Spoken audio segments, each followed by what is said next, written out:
تازہ ترین ویڈیوز کے لیے چینل کو سبسکرائب کر کے بیل آئیکن اور آل نوٹیفیکیشن پر کلک کریں تاکہ آپ کو ملے ہر خبر سب سے پہلے۔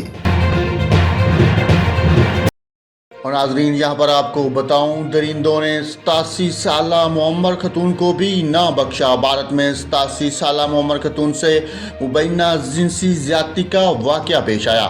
بھارتی میڈیا رپورٹس کے مطابق دارالحکومت نئی دلی کے علاقے تلک نگر میں اتوار کے روز 87 سالہ خاتون کو مبینہ طور پر ایک نامعلوم شخص نے گھر میں زیادتی کا نشانہ بنایا۔ پولیس کے مطابق معمر خاتون اپنی 65 سالہ بیٹی کے ساتھ رہتی ہے، تاہم وہ ملزم کے گھر میں گھسنے کے وقت اپنی سہیلی سے ملنے گھر سے باہر گئی ہوئی تھی اور گھر میں خاتون کے علاوہ کوئی نہیں تھا۔ متاثرہ خاتون کے اہل خانہ کے مطابق اتوار کی دوپہر 12:30 بجے ملزم ان کے گھر آیا اور دروازہ اندر سے بند کر دیا، جس پر بوڑھی خاتون نے اس شخص سے سوال کیا تو اس نے بتایا کہ وہ ایک گیس ایجنسی میں کام کرتا ہے اور اسے کسی کام کے لیے بلایا گیا۔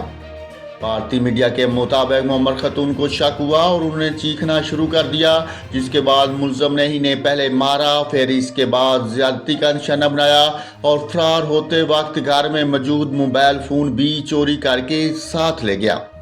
متاثرہ خاتون کے اہل خانہ نے الزام لگایا کہ پولیس نے کارروائی میں تاخیر کی اور شکایت درج نہیں کی۔